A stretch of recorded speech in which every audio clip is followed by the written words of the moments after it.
Егей шымылдыға ақпа ұзақ шашу боп шашылғанда, қызыл жайлы жүзіңді жасырғанда, қандай ғана сезімде болдың екен. Ақ шымылдық алдыңнан ашылғанда, қандай ғана сезімде болдың екен. Ақ шымылдық алдыңнан ашылғанда. Түсі салды ғой бұрын-бұрын, келін түсі салды ғой бұрын-бұрын, келін түсі салды ғой бұрын-бұрын, келін түсі салды ғой бұрын-бұрын. Жайнап жүрсең қып-қызыл кілемдейсің, масатыдай құлпырып күлімдейсің. Қарияға сәлем бер, көңілі қалар, қариялар қашанғы жүректейсің. Қарияға сәлем бер, көңілі қалар, қариялар қашанғы жүректейсің. Алдыменен өзіңді енең сынар, емендей боп болсынға емен шыдар. Жас келінге қаттырақ қарағаны, ширатып бер алайын деген шығар. Жас келінге қаттырақ қарағаны, ширатып бер алайын деген шығар. Атасында осы елдің анасында, сыйлай білген ажыратып жатасың ба? Қолдан келсе үлкеннен баталайық, ықыласы үлкеннің батасында. Қолдан келсе үлкеннен баталайық, ықыласы үлкеннің батасында. Келін түсі салды ғой бұрын-бұрын, келін түсі салды ғой бұрын-бұрын, келін түсі салды ғой бұрын-бұрын, келін түсі салды ғой бұрын-бұрын.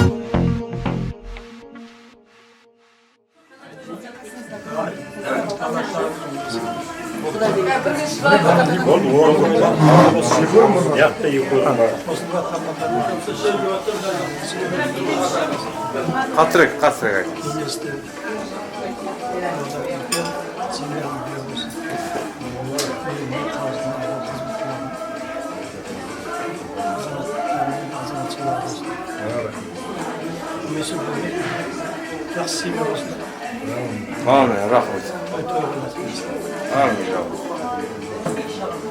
Дегілден бүгін 2-9 мен 2 қосылады деген ғой. Ел қосылып 2 жастың қуанышты күніне өзіміздің тілегімізді білдіріп жатырмыз. Құдалар бәрі ағалар келіннің құтты болсын, есімді келін болсын. Десек әрдайым тойға жақсы керек, той қыласын, қуаныштық қоймасын. Осындай күнде жаңағы көп болғаннан не пайда, ауызбіршілік болмаса деп тұр. Ағайыннан не пайда, араласып тұрмаса. Зәулім үйден не пайда, адам кіріп шықпаса деген зәулім үйге бастарымыз қосыла кірген. Жастар бақытты болсын, жақсы келген. Қуанышымыз әрдайым бір болып солымыз келген. Әумин, айтсын. Енді жалғыз мағатты емес, қос ормақтың әфкәректерді қуаныштарымызға ортақпыз. Келінің аяғынан қойшымыз аяғынан дейді осы, келінің аяғымен ұлттардың басына дөнге бірліккесін қалдырып бақытымыз. Әумин, айтқан. Мен ашық едім, мен ашық едім, бірінші мұхаббат. Сен 18-де едің, сенімді жазалап, сен саған ашық едім, дидарды сабалап. Сен 18-де едің, сенімді жазалап, сен саған ашық едім, бірінші мұхаббат.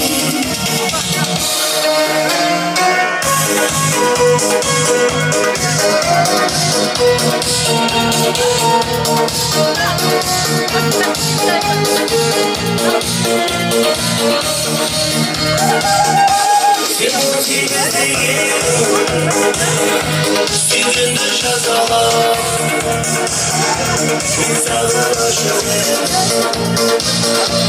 Гитарды сабалап Сен он сегізде едің Сенемді жазалап Мен саған ғашық едім Бірінші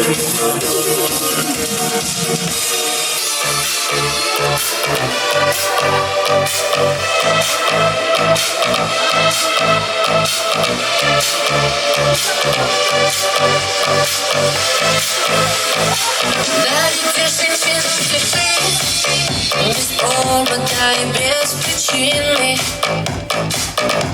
Ведь многого не надо, чтобы быть счастливой. Дарите женщинам цветы без повода и без причины. Ведь многого не надо, чтобы быть счастливой. Я подарю вам ландыши, ландыши от души. Я подарю вам лилии, желтые, красные, синие. Я подарю вам ромашки и огурки, и Наташки. Я подарю вам все цветы, навсегда все цветы. Дарите женщинам цветы без повода и без причины. Ведь многого не надо, чтобы быть счастливой. Дарите женщинам цветы без повода и без причины. Ведь многого не надо, чтобы быть счастливой. Я подарю тебе розы, розы, розы.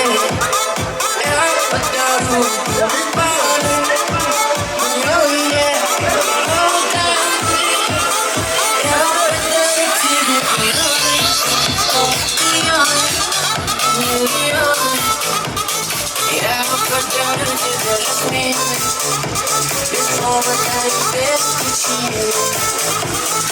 Дарите женщинам цветы без повода и без причины, без причины. Ведь многого не надо, чтобы быть счастливой. Дарите женщинам цветы без повода и без причины. Ведь дарит женщинам цветы настоящие.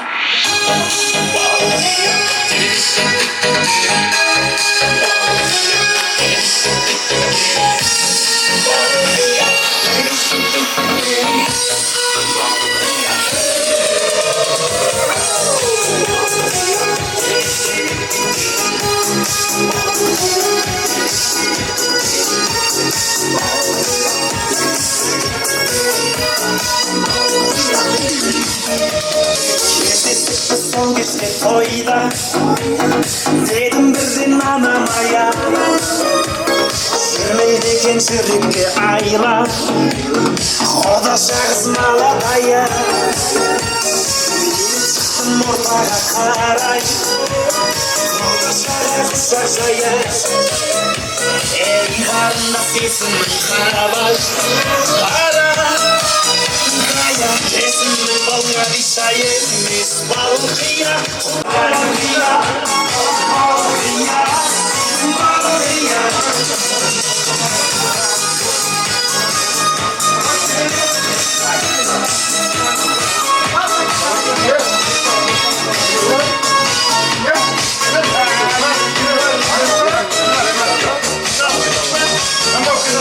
Seninle balgay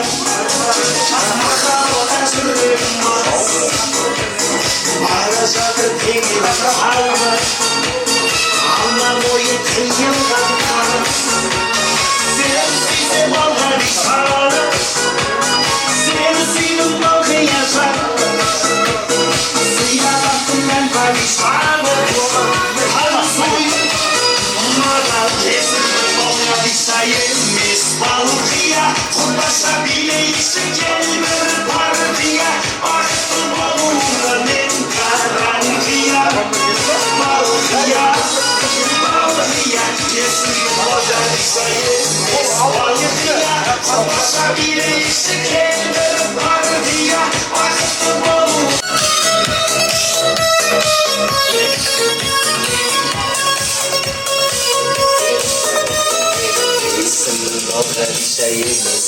Balıkya konuşabilse kelbir partiya baktım oluna men karantiya Balkıya Balkıya Yesin balkan sayımız Balkıya Olmasa bile şeker bir partiya baktım oğluna men karantiya Balkıya Balkıya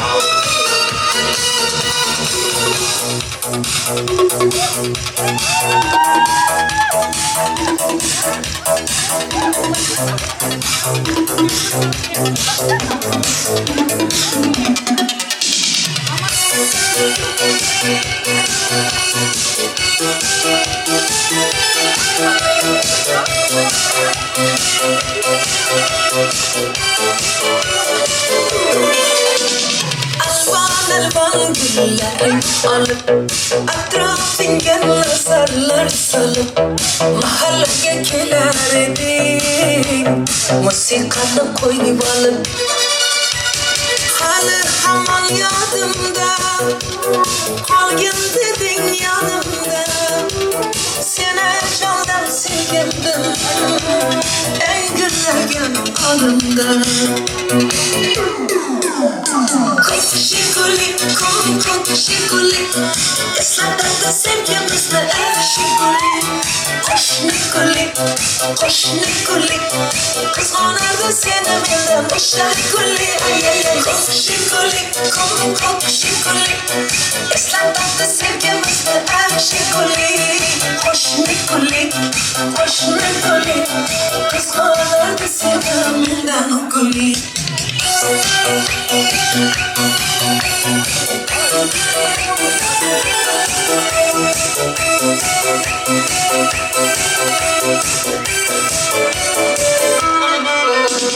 İkimiz sahte idik Sevgimiz ham biz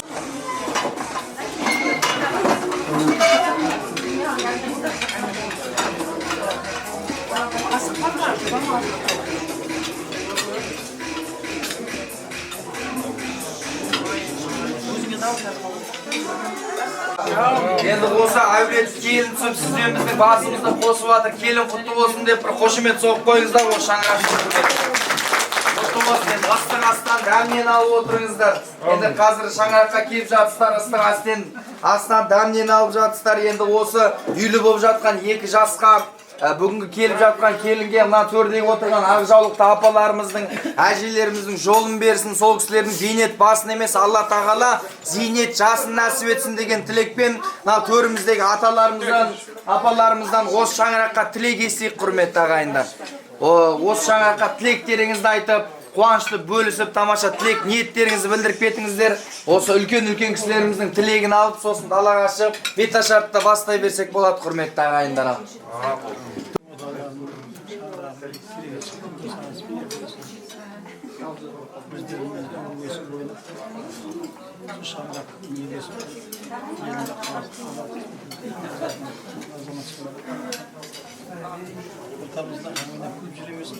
Amin.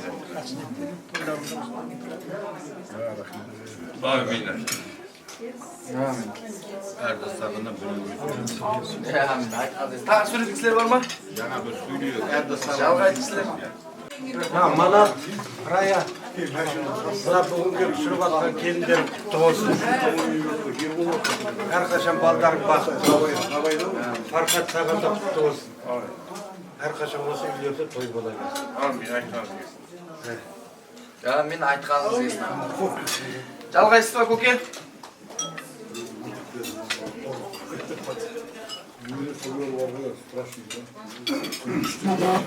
Құрметті қонақтар, мына осы басқосуға тұрғанымыз қазаққа тағы бір семья қосылып отыр.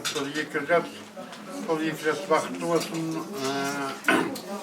Жаңа Әбдікаримовтердің район комиссия облыстан шыққан аты бар. Солардың ұрпақтары ғой. Осындай текті жерден отбасылар көбейе берсін. Тойға аласың, бәріңізге де құтты болсын, бәрімізге де жұғысты болсын. Ал мына жақтан апаларымыздан әжелер қайтадан айтыңыздар тілектеріңіз. Жаңада бір айтып еді еді, мағаспен құдағай келіп айтайын. Мынау екі тауық болсын, маған мен екі елі осында тейілі жан жақтан жастар қосылып жатыр, жастар бақытты болсын мағаспен. Мынау бүгін осындай жерге жинап көп болғаннан не пайда ауызбіршілік болмаса депті ғой. Ағайыннан не пайда араласып тұрмаса, зәулім үйден не пайда адам көріп шықпаса деп, мынау зәулім үйге ағайын туғандардың басын қосып жатсын, оң болсын талаптың бәрі. Кесек жақсығын келейік, той қыласын, жастар бақытты болсын. Әрдайым кесек жақсығын. Құтты болсын тойларыңыз. Айтқан тілектеріңіздің бәрі қабыл болсын. Қол соғып отқан кісілерге жұғысты болсын. Шаңырақтарыңызға келін келсін осылай. Ал аталарымыздың тілегін естік, әжелерімізден тілек алайық мына сіздерден. Көп батасы көйдейді. Көптің батасына албатсын. Қуашты өссең көбейет. Қайғыны бөлсең азаят дейді. Қуаштарыңды бөлсуге келіп отырмыз. Мына дүйім халқы жиналып. Қуаштарың көп болсын. Қосылмайтын мол болсын. Тойларың құтты болсын. Жалғай беріңіздер, апа тілектер. Апа өзіңіз айтыңыз. Алыстығына жиналған ағайын туыс бауырлар, мінекей бүгін Қосбұрмақтар әулетіне жаңадан бір шаңырақ қосылып жатыр. Тойлары құтты бола берсін. Манатжан, Раяжан алып жатқан келіндерің құтты болсын. Әрқашан өздеріңнің үміттеріңді ақтайтын, елдің үмітін ақтайтын, ұл мен келін болып өсе берсін. Осы той баршаңызға жұғысты болсын.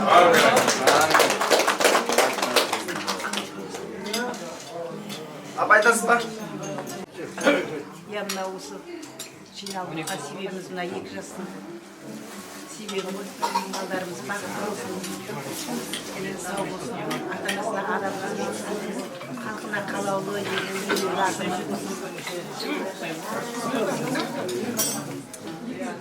Еліміз тыныш жұртымыз аман болып осындай жарқын жуықта құдандалар көбейіп, солар көп бола берсін. Амин. Айтқан кез. Рахмет апа тілегіңізге. Кім тілек айтады? Кімді? Құрметті құдалар, құдашалар, баршаңыз құтты болсын. Мен мына Мұраттың әжесі, Индираның енесі боламын, үлкен енесі.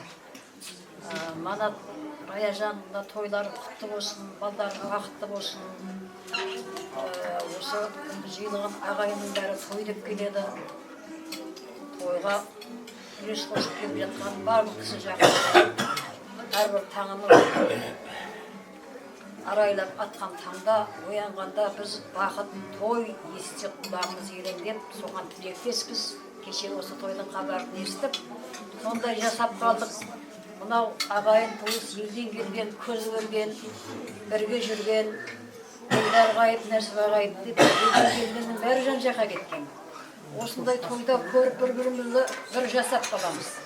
Сол үшін елде той көп бола берсін, мына үлкендердің басы қосыла берсін, мына отбасына келіп жатқан келін сармайдай сағымды, сондай отбасына жағымды ата-енесінің қуанышты келіні болсын.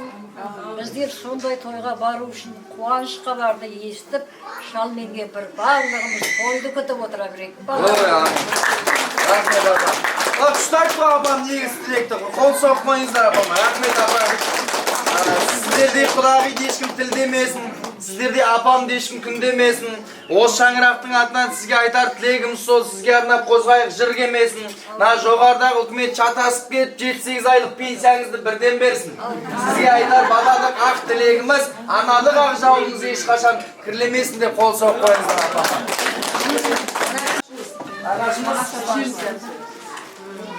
Hayırlı gün, Manat'ın nağış apası. Manatçar araya aynalayımızına alçaptan kelizlerin toylarım toygalasın. Balдар бақытты болсын, кісі бөлек өздерінен көбейе берсін. Еліміз аман, жұртымыз тыныш болсын, барлықтарыңызға да осындай тоғысты болсын.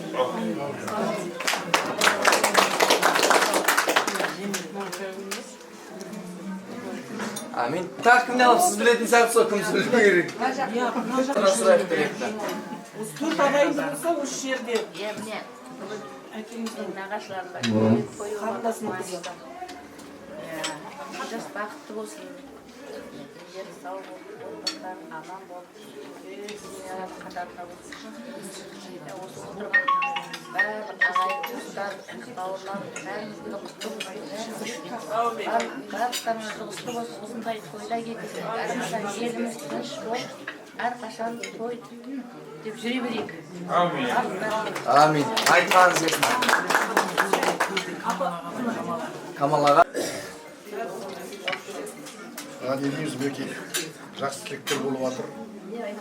Бүгінгі мынау той Манат үйіндегі құтты болсын дейміз. Екі жасқа бақыт тілеймін, денсаулық тілеймін. Тіккен отауларының шаңырақтары биік болсын, керегелері кең болсын деймін. Әр уақытта осы отбасында тек жақсы ниеттерге, тойларға келейік.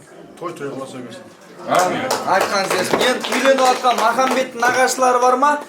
Нағашылар да тілек айтсын. Бар болса, айтыл.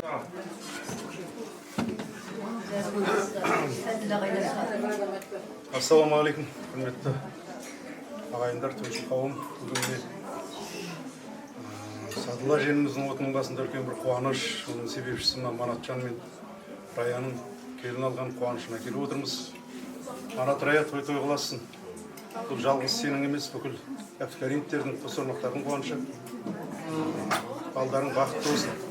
Келіннің аяғынан қойшын таяғынан дейді, келіннің аяғымен үйіңе отың басына береке бірлік келсін. Балдарың бақытты болсын, тойын тойын. Енді бір домбырамен ән тыңдаймыз ба ағайындар? Бал Хадиша деген керемет ән шырқап берсін ағайындар. Шапалақ соғып шабыт беріп қойыңыздар. Бал Хадиша деген керемет ән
Şanarımı barıma dişam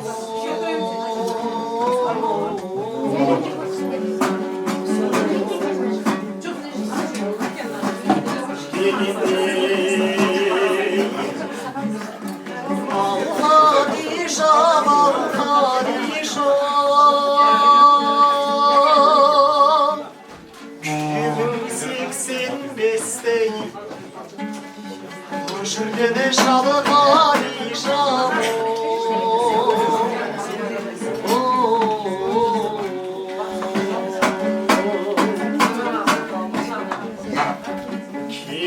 Kitledim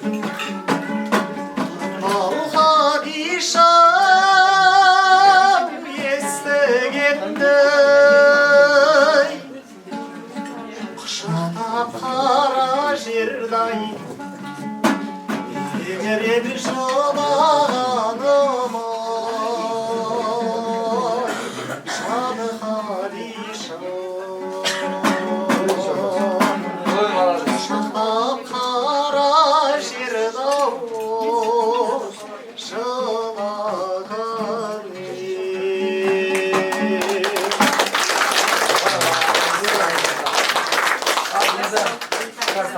Жұп болсын. Жұп болсын, өзім жұп. Айлығы атамыздың ата-ананың қадірі деген тамаша терменін орындап берейін. Мына сөйлеп тұрған жігіт кім десеңіздер, қазір келіннің бетін ашатын жігіт болады, құрметті ағайындар. Теміртаудан осы жерге келіп тұрған Теміртаудың намысын бүкіл Қазақстанда жүрсіннің жүйріктерінде айтыста қорғап жүрген Алихан дейтін жалғыз тамдының ақын ұлы болам ағайындар. Танитын болсаңыздар қол қойыңыздар.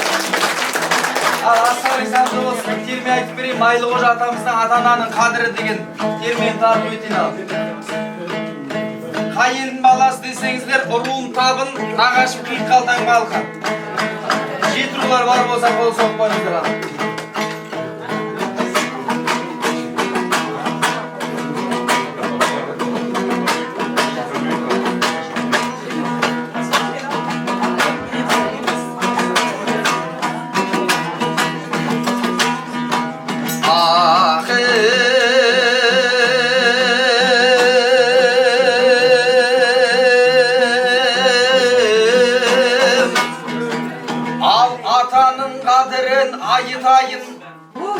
Ananın qadırın ayıtayın balağa degen akılasın sanağa salıp bayğayın Tuğanında kuangan dünya malım bulangan aman bulsun balam dep Allah'dan medet surangan Şerdemine şarağan, kabağına karagan Şolauşı bolu boyu getkendi, sağınıp gelgen daladan Münasibatqay mindirgen, jarasar giyim kiydirgen Karnaşar dep tabak bulup, kasına tamak üydürgen Ayağına mindirgen, жерге сыймай қоярға етегіне сыйдырген 62 тамырын әуелден Құдай идірген мектепке беріп ой жасыңда танытып құбыла білдірген жыласаң көңлі жүдеген қуансаң тасып үдеген көргіңе көңлісіп Алладан медет тілеген әкеңдей қолла қамқорың табылмас мынау дүниеден мейірбаның ей жан әке әкеңде өлмес болсай шай қасірет болып көңілге балада көрмес болсай шай ал атаның қадірін ұл мен қыз тіріде кезде білсе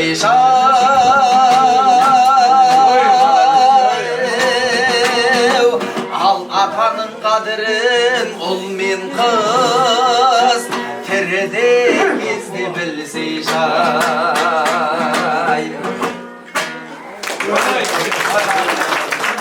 Аспаздағы әкелеріміздің ағылау таналарымыз аман болсын. Мәкеңнің шаңырағына келін түсіп жатыр. Қыз алыс қыз берсін, құда-құдағилер, нағашы, жиендер, түп нағашылар барлығы тілектеріңізді білдіріп жатсыздар. Алла разы болсын, қуаныш жұғысты болсын. Енді осы шаңыраққа келесі тілекті, осы Манат ағамның қайғысында да, қуанышында да қасынан табыла білетін өзінің бауырлары Фархат ағамыз бар, сосын Гүзира тәтеміз бар. Сол кісілердің тілегін естейік ал. Ағайындар, туыстар, бауырлар, барлығын қош келдіңіздер міне. Тойға қош келдіңіздер. Міне біздің ұрпағымызды көбейтіп, келін алып жатырық. Рахмет сізге. Қадамдарыңызға нұр жаусын. Не дейміз? Балдар бақытты болсын. Ең бастысы. Балдар бақытты болып, үйлі, жайлы, күйлі болсын. Не дейміз? Осы барлықтарың отқандарға үйлеріңізде болсын, жұғысты болсын, барлығына той болсын. Иә, не дейміз? Мұна барлық жақсылық. Ая, давай, айтты. Ая дейміз бір-бірімізге, екеуміз қатар өскенбіз, жас кезімізде тату болған екенбіз да, кішкентай кезімізде. Ая дейміз, соны ая дейміз бір-бірімізге. Иә. Түсінбей жатқандарға айтып жатырмын да, ұзақтан жақыннан келген құда-құдағилар, бауырлар, жиендер, нағашылар, барлықтарыңыз қадамдарыңызға гүл бітсін. Міне Манатжан мен Раяжанның отбасына тағы да бір шаңырақ, бір отау құрылып жатыр. Өте қуаныштымыздан сондай жүрегіміз жарылып, қуанышымыздан көзімізге жас алып жатырмыз. Анашым тірі болса осы қызықты көруші еді деп. Енді әруақтар риза болсын, бір аунап атқан шығар барлығы. Міне айналайын Мұқатайжан мен келін тіккен отаулардың шаңырағы биік, керегелері кең болсын. Осындай Ақтастархан үнемі осы бауырымның үйінде только Ақтастарханға ғана қуанышына ғана жиналайық. Той қаласа берсін, келесі жылы бесік тойда Алла қаласа нәсіп етсе, бас қосуды нәсіп етсін. Барлықтарыңызға рахмет, келгендеріңізге, қадамдарыңызға гүл бітіп, үйлеріңізде үлкен той болсын. Міне бауырларымның атынан барлықтарыңызға тілегім сол. Барлық жақсылықтың бәрін тілейміз. Той болсын, думан болсын, билейік, күйлейік. Айтатын сөзі көп, жеткізе айтып, қуаныштан есі жағы болсын. Жаңа шапқа сәлем бердік, қалдың қалай. Той аласа берсін, барлықтарыңызға құтты болсын.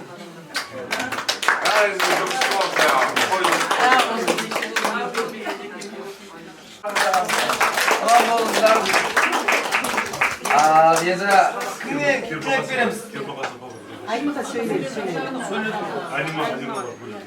Бөлелерден жиені Алима апам сіздің де тілегіңізді естейік. Құрметті тойшығымыз Манат Рая, бүгінгі қуаныштарың құтты болсын. Жастар бақытты болсын. Мына жерде біраз тілектер айтылып жатыр ғой. Сол тілектердің барлығы періштердің құлағына шалына берсін. Әрдайым үйлеріңізге тойға келейік. Осында отырған баршаңызға той тілеймін. Елдеріңіз сау, отбасыларыңыз аман болсын, еліміз аман, жұртымыз тыныш болсын, тек той болсын. Тамада жігіттерге рахмет, дауысы керемет екен. Мен түбім жаңа шаруа, Раяның ең үлкен апасының қызы боламын.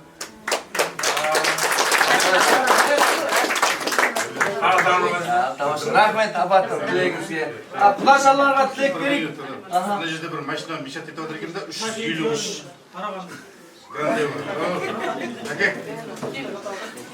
Әкең мәшінің қойы қойып бермеп отыр ма? Алимаш құдаша қол көтеріп қойыңыз, құдашалардан тілек естейік ал. Барма жұбайым? Әлекең деп Әлімхан аға. Ал мәге, тойлар құтты болсын, жастар бақытты болсын. Бәрімізге жұғысы той болсын болсын. Дастарханың әрден тойғы жайсын, дастарханың. Жастар бақытты болсын. Асына айтын.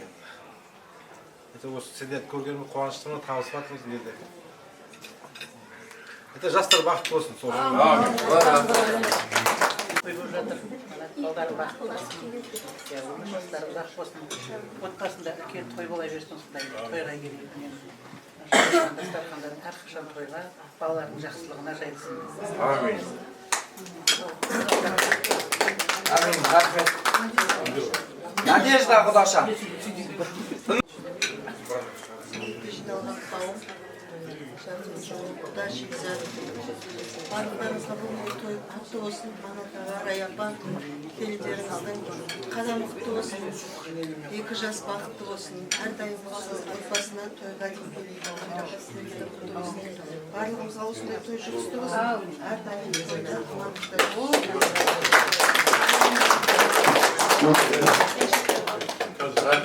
Ас келе бер, онда асықпай судан, тамақтан алып отырыңыздар. Қазір тағы келетін кісілер бар дейді, 1-2 кісілер келгеннен кейін балаудың да батасын алып, сосын далаға шығып беташарды өткізетін боламыз ағайын. Қазір класс астары келсін, класс астары. Балаудың батесін алайық онда. Ақсақалдардан.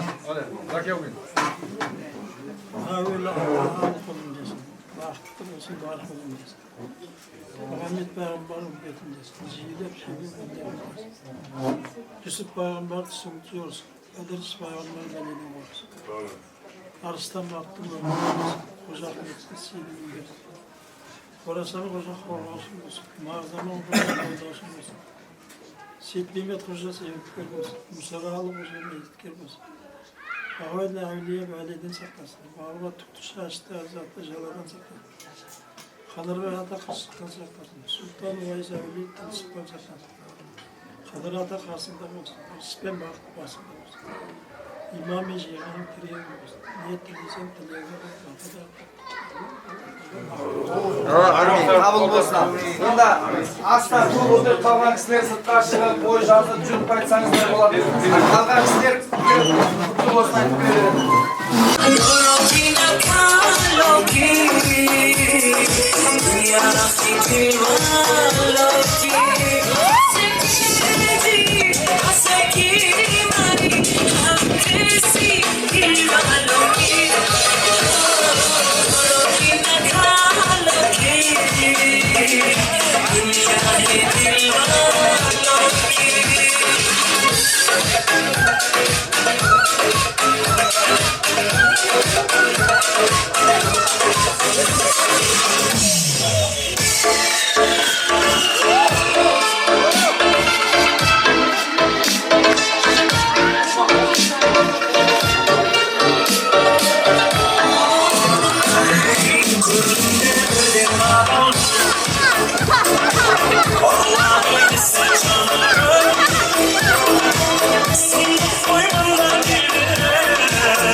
шапалақ соғатын ағайындар. Келін құтты болсын. Ал енді Аллаға шүкір olsun, Манат ағамыздың шаңырағына бүгін келін келіп жатыр екен. Махамбеттей ұлдың құрметіне, бәріміздің басымыздың қосылуына себепкер болған Махамбеттің құрметіне бір қошемет соғып қойыңыздар, құрметті ағайындар. Тамаша, енді осы шаңыраққа келіп жатқан Қосбармақ Балқы елінің су жаңа келіні Махамбеттің жан-жары Аманатын қарсы алайық ағайындар, бір қошемет соғып қойыңыздар. Ақ келінді қарсы алайық. Сіз қайқан қайран бабам, үкілік амшы бөлмені көйне тұрғандай өзі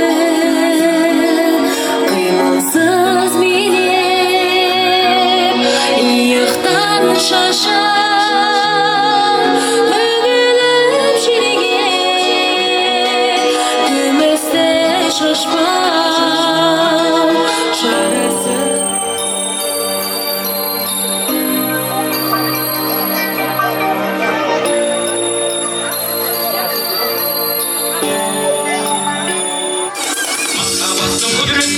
Ал шашу шашылып жатыр, шашудан шашып қойыңыздар. Келін құтты болсын ағайындар.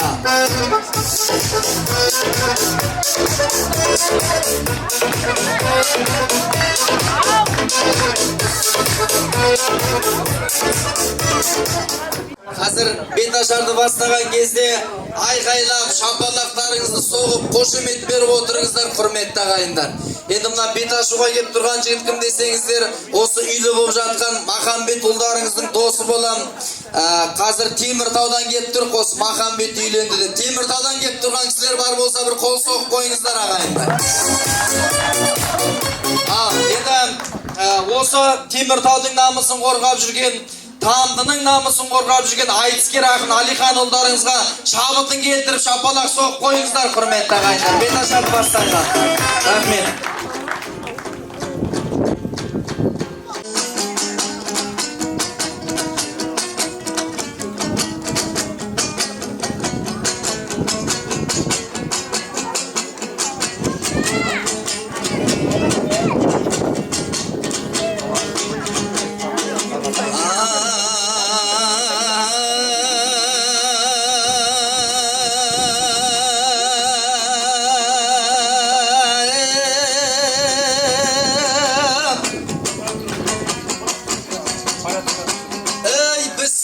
Көзлейін ақтарландай, бұл сәтті күтіп едім қаттармандай. Арқаға тойға келді ақын ұлдар, балтаға қайың ағаш сап болғандай. Ай Қосбармақ шапалағың бәсеңдеу ғой, халық едің көңілі мақпал қарыдай. Манаттайын ағамыз той берді ғой, бай баласы талтайып мақтанғандай.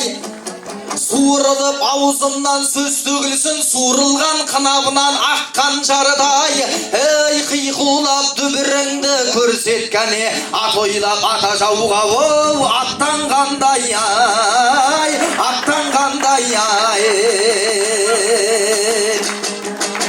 Ей алдыңа келді Алихан ақын балаң, таңдайы бала күннен тақылдаған. Махамбеттей балдарың үйлі болып, бар жақсыны осылай тақымдаған. Манаттайын ағама қол соғыңдар, қайната болып бүгін жарқылдаған. Аядай апамызға қолды соқсаң, алтындай берілсінші алтын бағаң. Қалай ғана шапалақ соқпайсыңдар, үйленсе Махамбеттей батыры балаң. Ей Қосбармақтар бұрындары той бергенде, дәл осылай тып-тыныш отырмаған. Ей қалайша мен көсіліп бет ашамын, шапалақ соқпасаңдар, ол шатырлаған ай, шатырлаған ай. Ей бісміллә, сөзін естіп бөрік тұлдың, тақылдап таңдайдан жүр төгіп тұрмын. Манат ағам келін алып жатқан кезде, жаныма домбырамды серік қылдым. Рая апам келін алып жатқан кезде, тақылдап таңдайдан жүр төгіп тұрмын. Махамбеттей досыма қол соғыңдар, төсіне шығып жатыр елік қырының. Айдай сұлу келін алып жатқан кезде, мен тілек ақтармасам неғып тұрмын. Махамбет бала кезден баршаңызға сонықтырдым. Ей тосым бүгін бір бас екеу болған кезде ат терлетіп Теміртаудан оу келіп тұрмын ай, келіп тұрмын ай. Ақындар аламанға әнім берсін, байырғы сәкендердей сәнім берсін. Бастайық бет ашарды, олай болса ағайын соғылатын қолың болсын. Шаңыраққа келген келін Құдай қалап төрдегі апалардай келін болсын. Мәкеңнің шаңырағына айтып жатқан ақ тілектің баршасы қабыл болсын. Келін алып қуанған Рай апама ағайын сіздер жақтан дабыл болсын. Бүгін келін кеп жатқанда ағайындар қатты соғылар қолың болсын. Шаңыраққа келіп жатқан аппақ келін тура текті инабатты келін болсын. Шаңыраққа келіп жатқан ақ келінге Раядай енесінің жолын берсін айбем. Осылай талайсыннан өткесін көп. Демеңіздер ақын жыр төкпесін деп. Қатты шапалақ соғыңыздар, төбемізден күн шақшиып тұрған кезде ақынның мерейін төмен етпесін деп. Қатты қол соғып қойсаңдаршы, басымыздан күн өтіп кетпесін деп. Айналайын ағайын, ауайналайын ағайын, асықпайын, саспайын, сендер қолдау берсеңдер, бет ашарды бастайын. Қазір заман өзгерді, өзгергенде көз көрді, жаңа түскен келінге өсиет айтар кез келді. Көшіп қонған жұртта жоқ, киіз үй менен құртта жоқ, заманның көшін байқайын, өткенге қалай қайтайын. Дамыған заман келді ғой, әр адамда смартфон, әрбір үйде Wi-Fi-ың. Ағайын жұрт қайдасың, естілмейді айғайың. Ауайналайын ағайын, сендер қолдау берсеңдер, келін қайтар өсиетті замана ұйғып айтайын. Қысқа көйлек мода деп киіп тұрма келін жан, абысындардың ішінде араласпай ешкіммен вип боп тұрма келін жан. Қайнағалардың көзінше жұлқынып билеп өзінше хип-хоп қылма келін жан. Отбасының шаруасын 10 секундта бітірер тик-ток қылма келін жан. Ауайналайын келін жан, блогер келін болам деп лайық қума келін жан. Қосағың менен қосағар, бүгін берген уәдеңнен тайыпта тұрма келін жан. Айфонның шықса соңғысы, сенде бір қылық жаңадан шығарып тұрма келін жан. Махамбетке соны әпер деп әпермесең өз малам, Каспий голдты әпер деп сұранып тұрма келін жан. Тұра сала ұйқыңнан төсегіңді жинайса төркініме кетем деп планында жоқ ешкімнің, пранк қылма келін жан. Өзгерсе де заманың, құбылмасын қабағың, өсіп өнген әулет боп бесікке сыймай ұл қызың, есікке сыймай қонағың. Рая енең марқайсың, қызығыңды көріп қартайсың. Сылдырын емес ыдыссың, бұлдырын естіп баланың. Мерейтойы осы жыл Абай хакім дананың. Аналардың бірі бол Абайдай текті ұл туған ұлжандайын ананың. Құрсағыңа құлп бітіп анасы бол бұйыртса Абайдай текті дананың. Ұзын сөздің қысқасы тәлім менен тәрбенің, тренді бол қарағым. Қос бармаққа кеп түскен келіндердің ішінде бренді бол қарағым ай.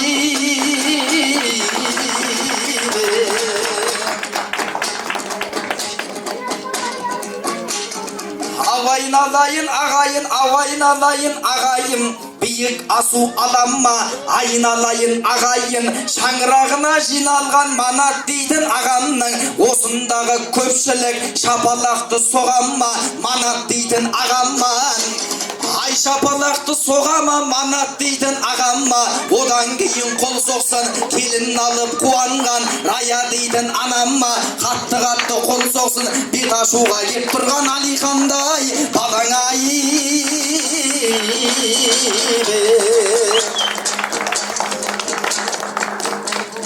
қолға жоқ дейді сөзді тапқандарға, жыр айтайық жаны тыныш тапқандарға. Осы әулеттен бақи болған әруақтар бар, көз жүгіртсек біз өткен ақбарларға. Ақсақалды қаншама атаң болған, нақылы жалғасатын атқан таңға. Ақжау денсаулықты қаншама әжең болған, жақсыны мадақтайтын сәт толғанда. Ақ келін жаны еліп сәлем сал жол, төбе боп кең далада жатқандарға лайым.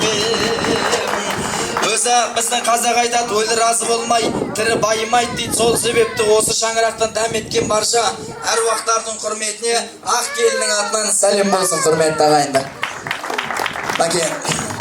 Енді әруақтар Әбдікерім Күлдәрі, Әбиділлә, Қатша, Тұрдалы, Бекжамал, Сәділлә, Айнагүл, Айбөбек атты барша әруақтардың құрметіне ақ келіннің атынан бір сәлем болсын. Олар да шаңыраққа келін келді деп бір аунап жатқан шығар, құрметті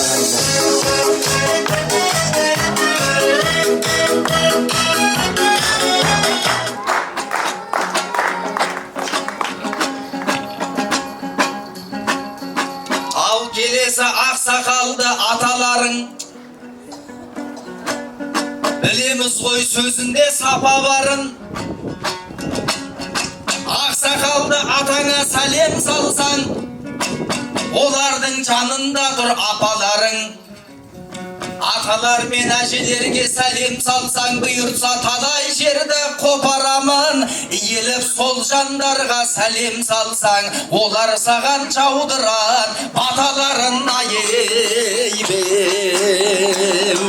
Ал осы шаңырақтың үлкендері, ата енелері, ата әжелері, Манай атасы бастаған ата әжелер, Манай, Люба, Жаңаш, Камалладдин, Мария әжесі, Фархат, Бақыт бастаған ата енелері, Ешімбек, Әліпбек, Бекенай, Орынгүл.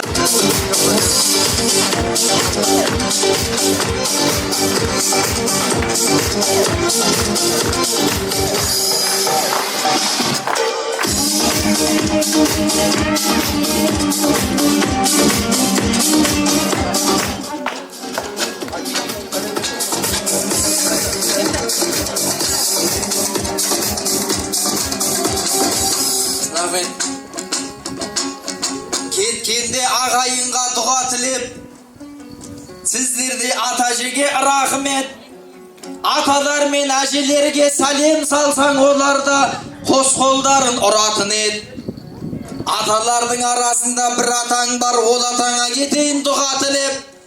Фархат атты атаңа сәлем салсаң, ағайындар қошеметін ұратын ед.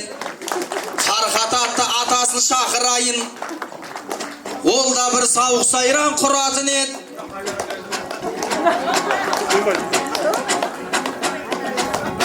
Ал Фархат ағам жұлдыздай жанады ғой, табаққа тағы да кеп салады ғой. Фархат атамды шақырған себебім бар, себебі Фархат ағам бағады ғой. Осы әулеттің үлкені деп айтып жатқан менің де айтар ойым санады ғой. Сол себепті Фархаттай атаңызға тағы да сәлем салсаң болады ғой. Фархатқа келін сәлемін салатын ед, Фархат ағам орнынан тұратын ед.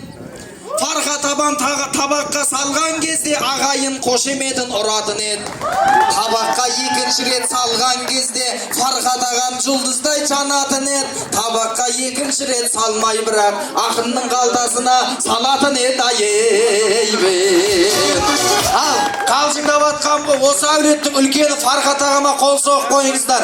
Әйтеуір Манат ағамыздың қайғысында да қуанышында да қасынан табылатын жандардың бірі осы кісі аман болса, қос бармақтарды жау алмайды деп бір қол соғып қойыңыздар ағайындар. Күліп беріңіз Фархат аға, күліп беріңіз. Мешітке садақа берген, боқтамай беріңіз братан. Күліп беріңіз. Фархат ағамызды айтып жатыр қой, енді Манат ағам өзін шақырайын, шапалақ соғып қойыңыздар ағайындар. Ал келіннің өзінің туған қайнатасы келін келіп Махамбет үйленді деп шын қуанып атқан Манат атасын ортаға шақырайын, ән айтып шақырайын, мәкеңді сіздер шапалақ соғып қойыңыздар. Қол аяқ қозғалатын болса билеп-билеп келіңіз Манат аға ортаға. Келін құтты болсын. Келін, келін жан, түрлі әлем бар, еліп ендеше қайнатаңа сәлем сал. Манат дейтін қайнатаңыз бар, мың сәлемді сал қайын атасы ойымдыға бер билеп ортаға билеп шыға бер шапалақ болсын әдемі ән болсын келін қайын атасы манатаға билейік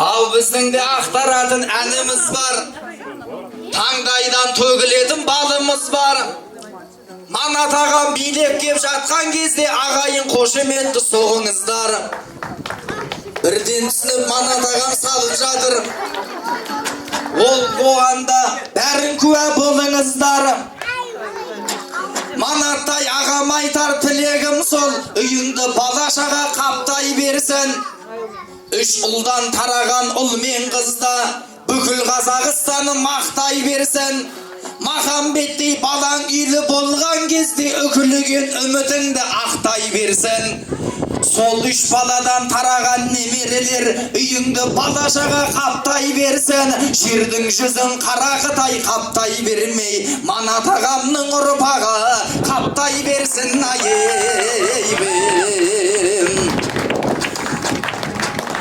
келгенде қалың елге басты иіп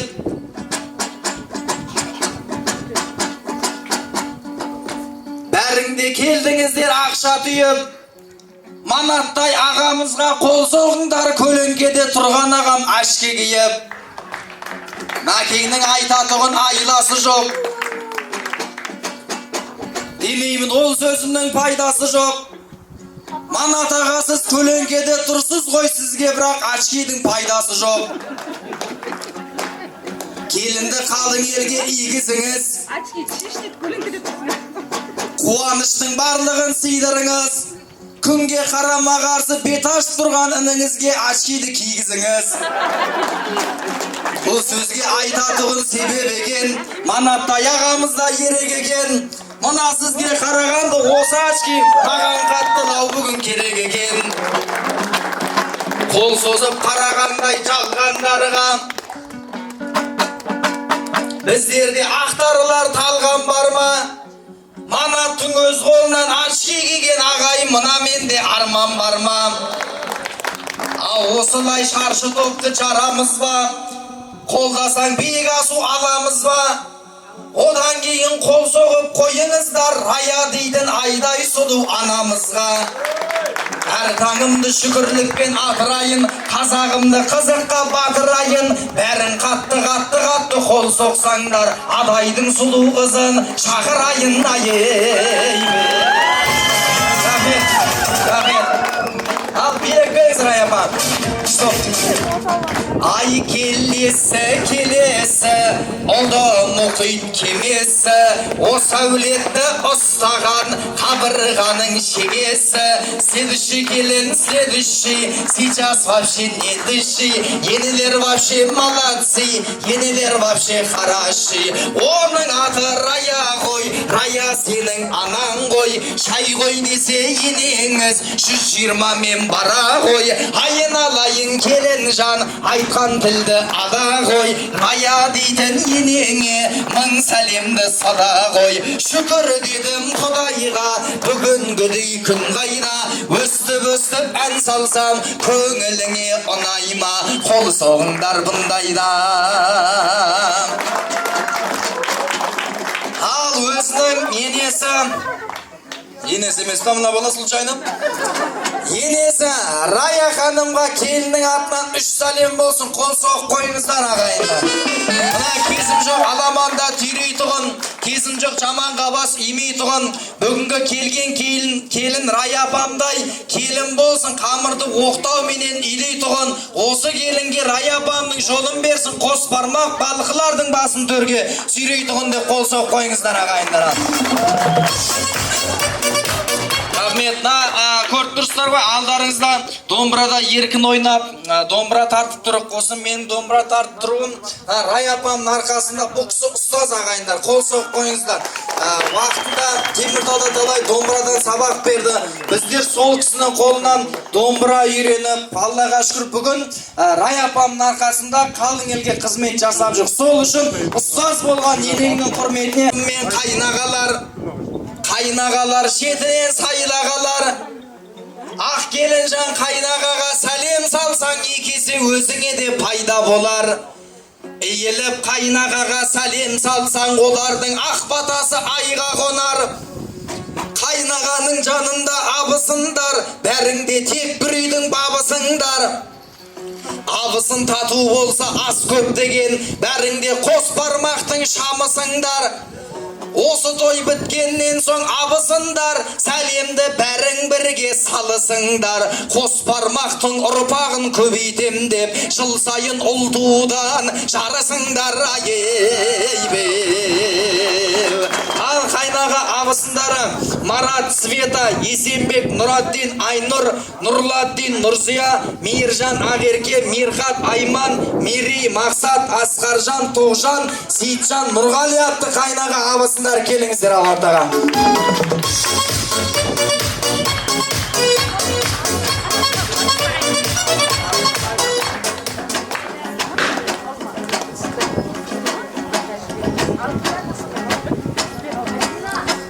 Ақынның жыр айтатын шамасы бар деп тұрғам жоқ, алдыңда ала сұрар. Қайнаға абысындарды шақырғанда олардың да келетін шамасы бар. Жанымдағы Мирхаттай ағасына қол соғыңдар. Бас бармақпен берілетін бағасы бар. Аға болып список ұстап тұрған кезде қос бармақтың Мирхаттай данасы бар. Мирхат Махамбеттің туған ағасы ғой, сол себепті ортадан көрінетін шамасы бар.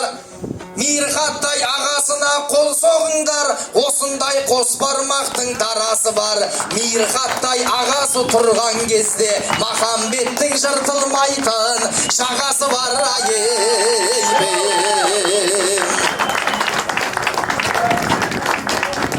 Келгенде жүр өлеңді бойлап ала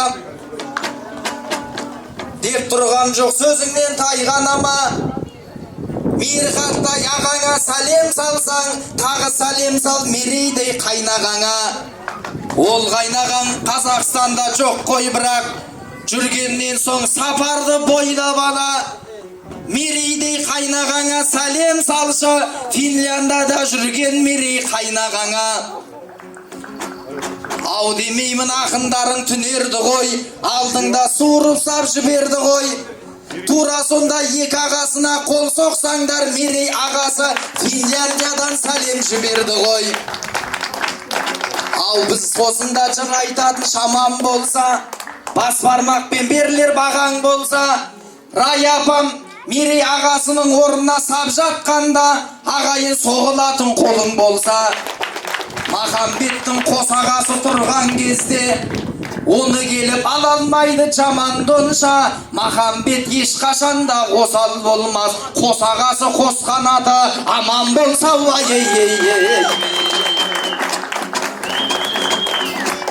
Өнердің түскеннен соң ауырына, саудықты қоса келдім сауырыма. Ақ келінжан келесі сәлем салшы, Махамбеттей жұбайыңның бауырына. Себебі апа жезде қауымы бар, құтты болсын айта келген ауылына. Жерден жібек иілгендей бір сәлем сал, төрдегі апа жезде қауымына. Ал мәке, апа жезделері Рима, Алихан, Гүлзира, Полат, Гүлшат, Рысай, Ағанас, Индира, Мұрат, Маргарита, Мәжит, Айгерім, Орал атты барша апа жезделерін ортамызға шақырамыз. Келіңіздер, апа жезделері!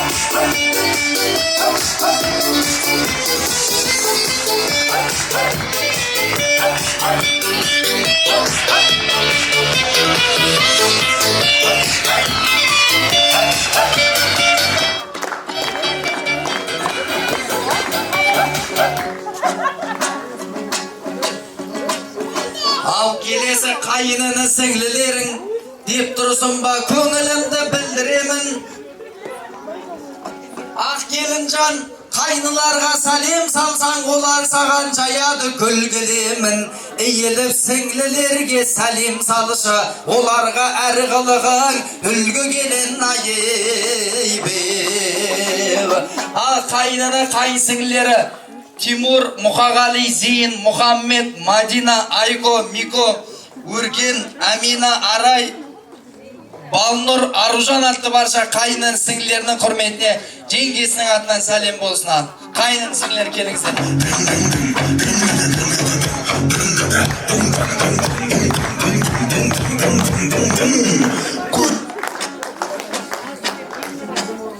Асел, Эльмира.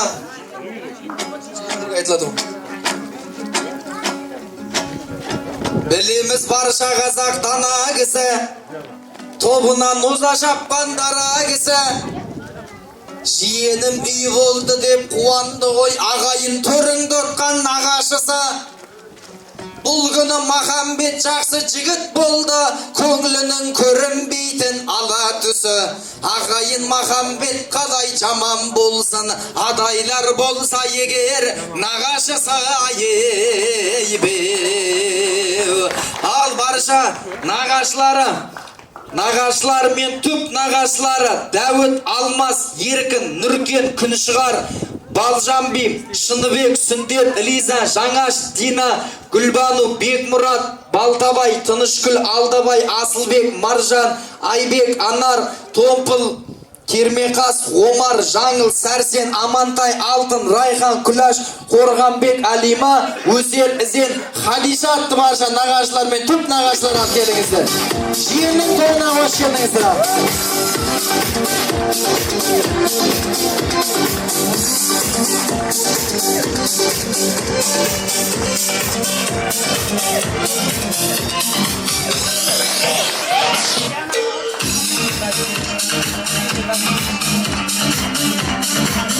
Нағашыдан дейді барша нағашыларға рахмет. Енді нағашылардың жанынан осы шаңырақтың жиендерінде шақырайық ортаға. Дана апа, Элеонора, Эльвира, Эльмира, Рахат, Асил, Мұхан, Мәулен, Меруерт, Нұрлан, Жанар, Камария, Бейбарыс, Амина, Үміт, Дулат, Ару, Талғат, Абылайхан, Құдайберген, Шыңғыс, Венера, Клара, Ерасыл, Естай, Дидар атты барша жиендерімізді ортаға шақырамыз. Келіңіздер ақ жиендер. Биназир және ат барша Биназир атты жиенде шақырамыз ортаға. Келіңіздер жиендері.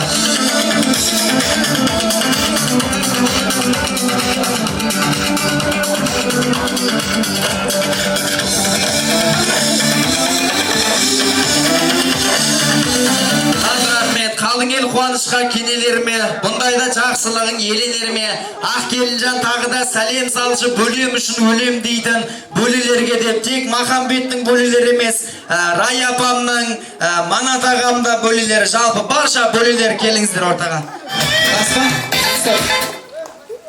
Барша бөлелері Көбей, Серік, Сүндет, Дариға, Шарипа, Бақытбек, Қуаныш, Ақыл, Алима, Өсер, Райхан, Мақсат, Хадиша, Аман, Айбол, Ғалымжан, Диана, Жұлдыз атты барша бөлелерімізді ортаға шақырамыз. Ал келіңіздер бөлелері. Қуаныш, Ақыл. Келіңіздер. Дина, Маусымжан.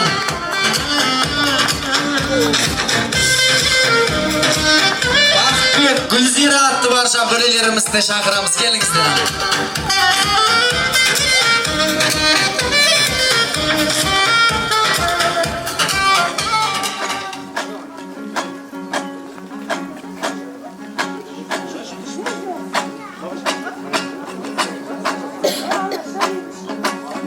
Қолымда домбырадай мұра бар да, рахмет ел көңіліне ұнағанға. Ағайын ақ келінде сәлем салсын қыз алысып, қыз беріскен құдаларыға. Осы әулетпен мың жылдық құда болған, бір сәлем сал құдағи құдаларыға уайбе. Ал біздің мың жылдық туыстарымыз Сарсүйек құдағилеріміз де бар төрімізде. Сол кісілер шақырайық ал. Бердібай, Гүлнар, Дулат, Алимаш, Әлімхан, Бауыржан, Шолпан, Бақытжан, Сауық, Айбек, Бақытгүл, Абат, Надежда, Нұрладдин, Байболат, Болғаным, Сараждин, Үрстем, Жеңісбек, Жанқу атты барша құдағилерімізді шақырайық ортаға. Қыз алысып қыз берсе құдағилер.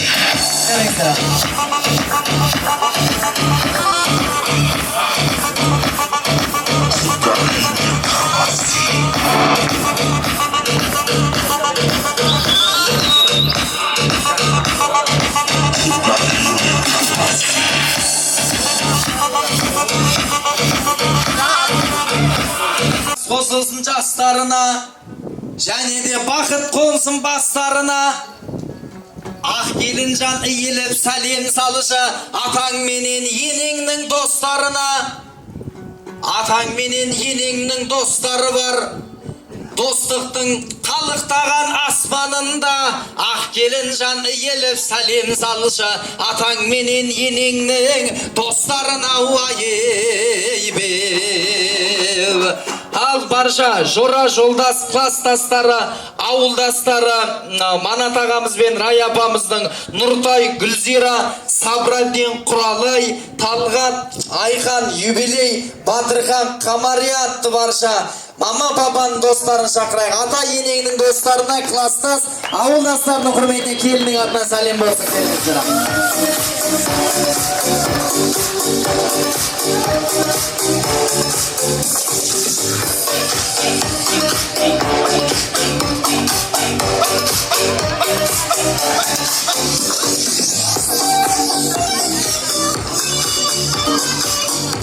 Рахмет. Талғат ағам мен Айхан тәтемнің атынан, отбасынан Манат ағамның шаңырағына 50 мың теңге шашу деп жатыр ағайындар. Қол соғып қойыңыздар.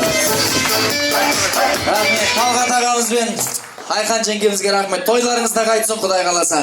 Ал енді келесі үйлі болып жатқан Махамбеттің достарын шақырайық ортаға. Алыстан жақыннан келген, Теміртаудан кеп тұрған достары Асылжан, Асылхан, Сүндет, Элдияр, Олжас, Алихан, Бейсен атты достарға да ақ келін сәлем салсын. Барша достарын шақырайық ортаға.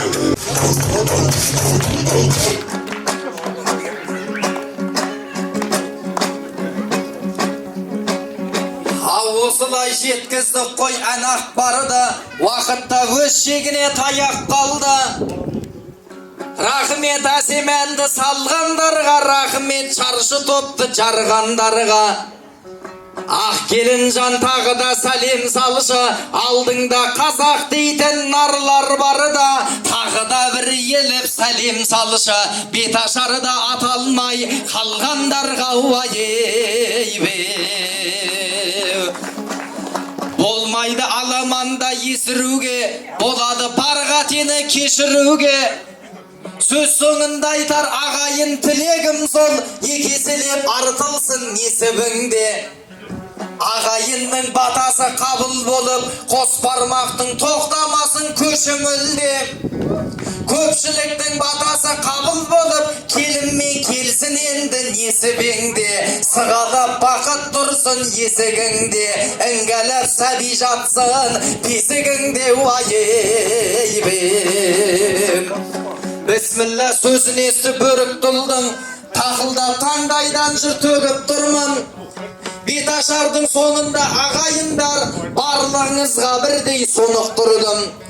Махамбетті ортаға шақырайын, мен оны шақырмасам неғып тұрман. Махамбеттей досыма қол соғыңдар, үйлі болып жатқанын көріп тұрман. Досымның ерлігіне қол соқсаңдар, ағайын тілек айтпасам неғып тұрман.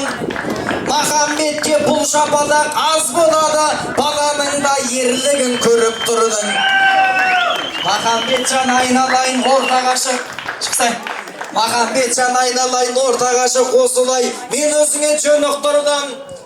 Барлығы сенің беташарың деп көрімдік беріп жатыр, оны да қос көзіңмен көріп тұрдың. Табаққа көрімдікті салмайсың ба, мен саған салдырмасам неғып тұрман. Бәріне салдырғанда жақсы едің ғой, ағайын мен туысқа сеніп тұрдың. Табаққа көрім салып жүрлі бі, қанша болса да. Табаққа көрімдікті салып жібер. Төсіне шықтың бүгін елі қырының. Келін менен досым ау бақытты бол.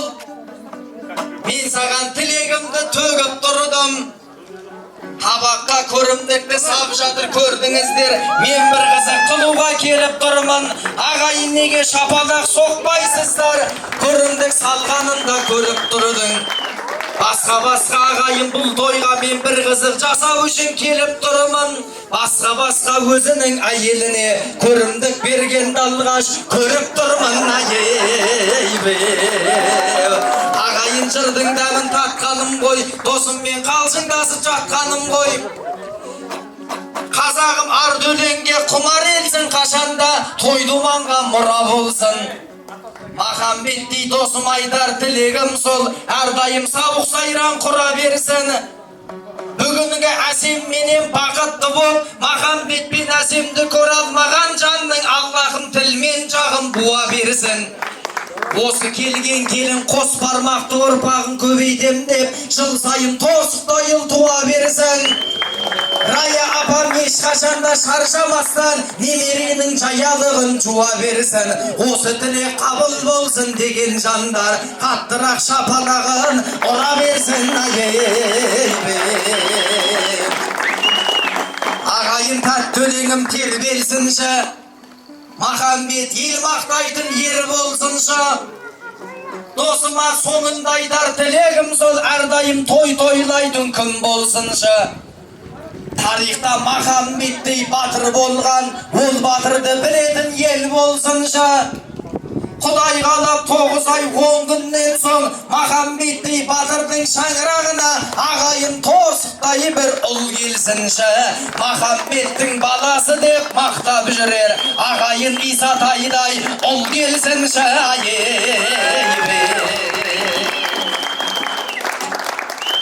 Күшті емес па? Өзі тарихта Махамбеттей батыр болған адайда көп ұзамай 9 ай 10 күннен соң осы Махамбеттің шаңырағында Махамбетке серік болатын, бақыт боп келіп қонатын Исатайдай ұл келсін деген жандар қошемет соғып амин деп қол соғып қойыңыздар ағайындар. Ал енді Аллаға шүкір бүгін шаңыраққа келген келінге өзінің келген жұртын, ағайын туған туысқанның барлығын таныстырып жатыр қой. Енді осы ортаға апа жезделері, аға жеңгелер деп шақырып жатқанда ортаға билеп кеп көрімдігін салған кісілерге мыңдап алғыс, мыңдап рахмет. Біреуге ақша беру үшін де билеп келу оңай емес. Сол үшін сіздерге рахмет айтып жатыр, аман болыңыздар.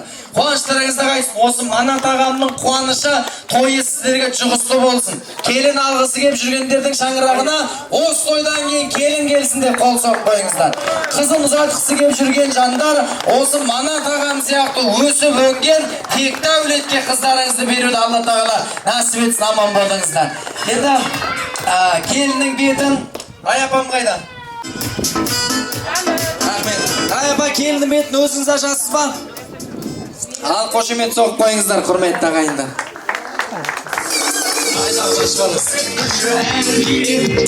Екі жасың табыстырған жүрегін, жастырған асылар манағын ниет, бақыт сыйлап ұсынып күндерін. Той үстінде тәтті күнде, Жашыбайлар шат күліңдер, шат күліңдер. Рахмет. Енді Аяпа келінің жартылай бетін қазақтың салты ырымы деп домбырамен ашып берейін. Әр қарай өзіңіз ашасыз. Қазір келінің бетін ашқаннан кейін келінің мен сияқты ана бол деп таңдайына түкіріп қойыңыз. Қос бармақ балқа әулетіне қош келдіңіз деп маңдайынан сүйіп қойыңыздар Аяпа. Келініңіздің бетінен сүйіп жүрмеңіз. Қазір бетінен сүйген келіндердің бәрі бетпақ болып бара тұрады. Келінің беті ашылды, құтты болсын. Тәтті күнде, Жашыбайлар шат күліңдер, ән салайық би-билейік, шарықтасын шат күліңдер.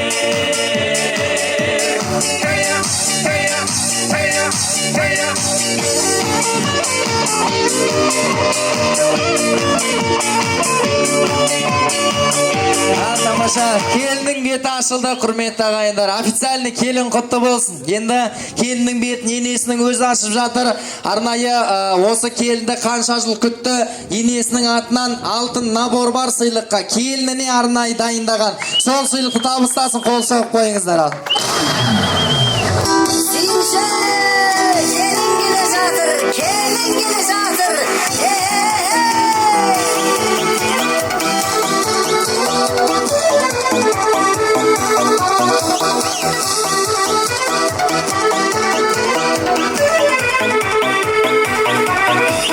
Келin keldi ağayın, aynalayın. Көрімдігін ауылға сайланайын. Тамаша, енді бұл беріліп жатқан алтын набор енесінің атынан сосын мақыр есебінде беріліп жатыр дейді ағайындар. Мағамбет молодец бас дейді, екі оқпен бір қояндатып жатыр ағайындар. Мақырдан да құтылып жатыр, мамасының атынан алтыннан да құтылып жатыр. Қол соғып қойыңыздар ағайындар.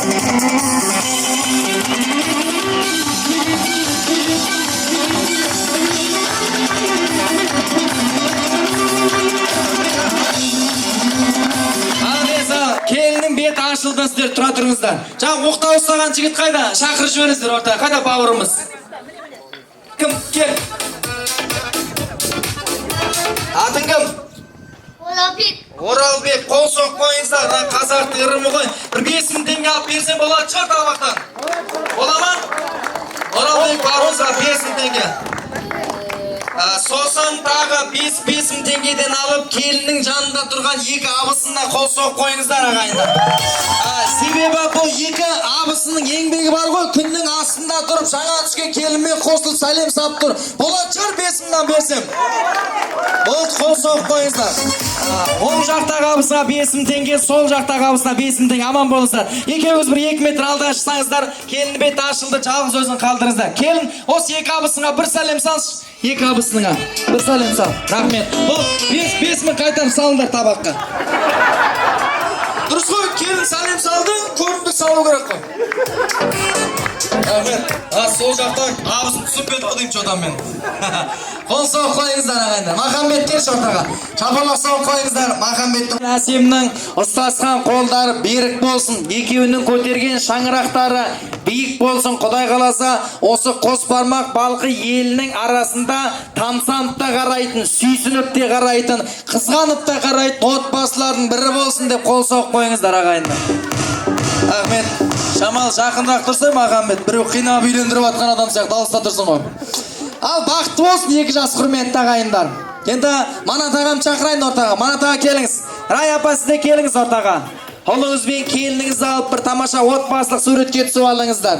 Қазір келіннің төрдегі ақсақалды аталарымыздан беташардың батасы сұрайық сосына. Естелікке тамаша фото сурет болсын отбасылық.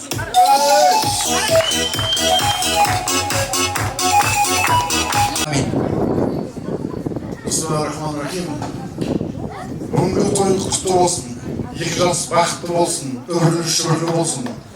Ең өнегелі отбасылардың бір болып жетілсін. Әр уақытта осы отбасына жақсы ниеттерге тойларға келейік. Осы той барлық жағыңызға жүрісті болсын. Той боласын. Әумин. Әумин, рахмет. Құдаларымыздан.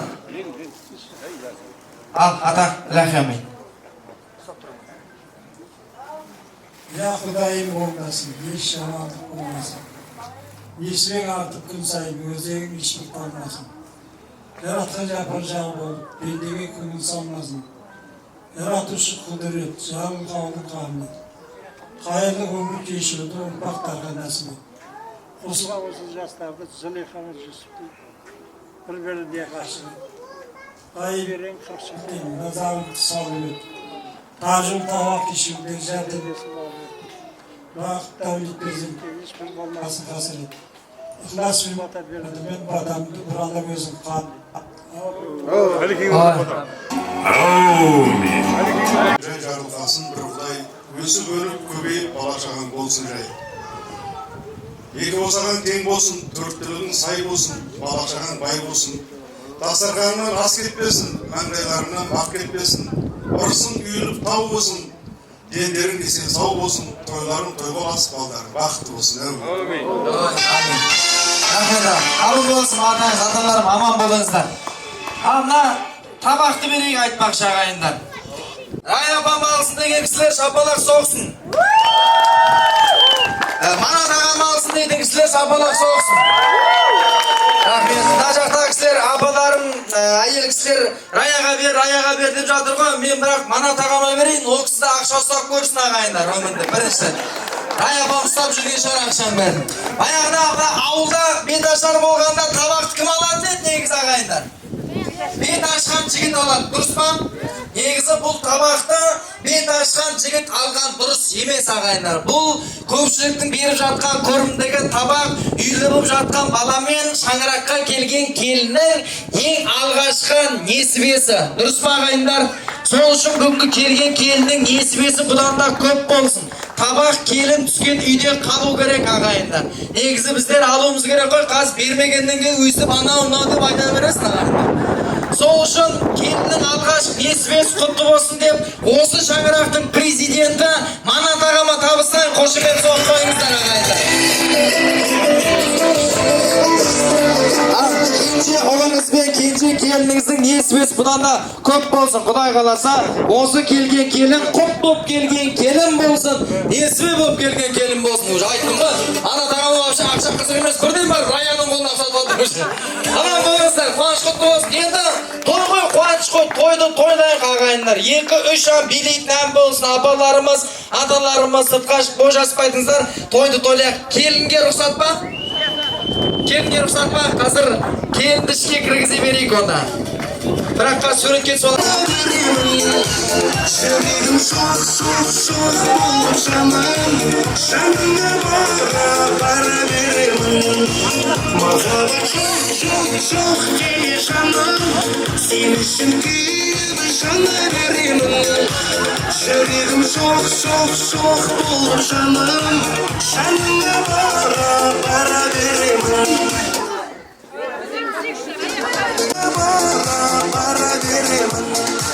Махаббат жоқ дене жаным, сен үшін күйіп жана беремін. Жүрегім шоқ болып жаным, жаныңа бара беремін. Шаршама тек шаршама, аяқ қолың талса да, жұлқынып бір билейік, шаң шығарып ортада. Шаршамай, аяқ қолың талса да, жұлқынып бір билейік, шаң шығарып ортада.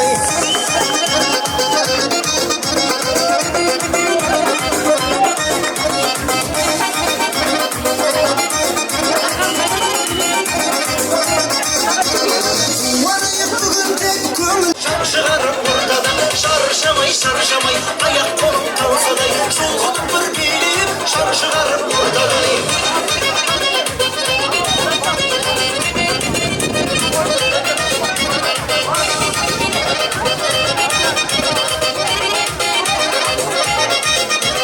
Сендіздер қайдасың, жүрек сені аңсамай, алтын жағып тағайын, қолдарына қаншамай. Жүрегіңіз мен десе, қарап тұрмай ендесе, билеңіздер шаршамай, шаршама тек шаршама, аяқ қолың талса да, жұлқынып бір билейік, шаң шығарып ортада.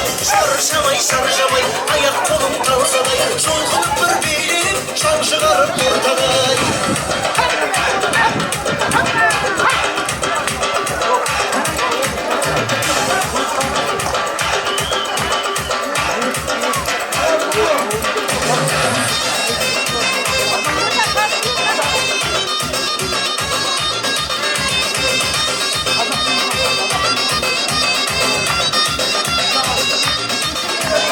Қуанышты көңілмен қапсашы деп танымыз, осы әнге билейік, рахаттанып жанымыз. Шын достарым қайдасың, көңілдерің жайнасың, шаттанайық бәріміз. Шаршама тек шаршама, аяқ қолың талса да, жұлқынып бір билейік, шаң шығарып ортада.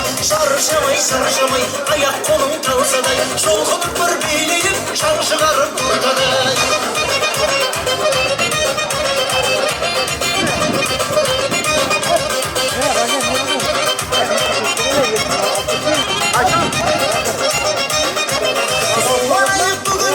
Көңілді бұл бересің, жігітке күлімдеп, жігіт қызды сүйресің. Көңіліңді байқайын, әнді шырқап айтайын, бәрі билесін бәрі тұрып билесін шаршама тек шаршама аяқ қолың таусада шұлқынып бір билейік шаң шығарып ортада шаршамай аяқ қолың таусада шұлқынып бір билейік шаң шығарып ортада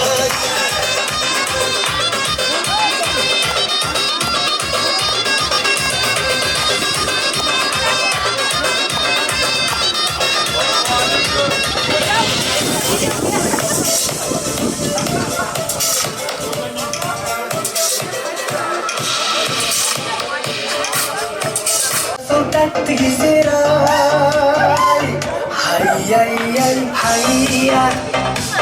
алламнан таусылмайтын сия тамаша біздің ностальгия қайда сол тәтті кездер ай 93 95-те өскенде 96 жетінде бастарының кешкенде 98 9-да соларың ескенде солай шақтар қайда күндіздің асықпен кешкасега ойнайтын фия бериза махаббаттан басайрап қажайып бір күйгенім дәл өзіңдей өмірде ешкімді де сүймегем басқа жанға ойым жоқ жаным саған үйленем сені іздеп ауылдай құрақ ұшып келсем ата баба салдым мен ханым алып берсем жұлдыздардан мойнына алқа тағып берсем болмай ма сіз айтуға саған анамдан келсем бақытты жан етуге уәдемді берсем әкем менен әкемді құда қылып берсем болмай ма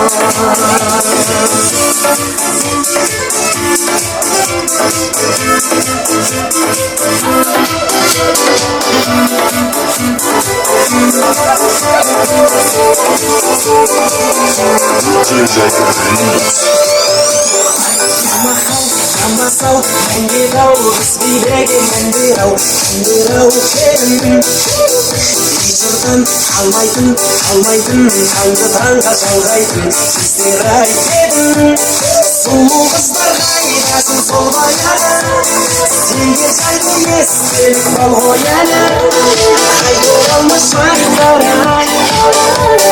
жүрек болып жатқан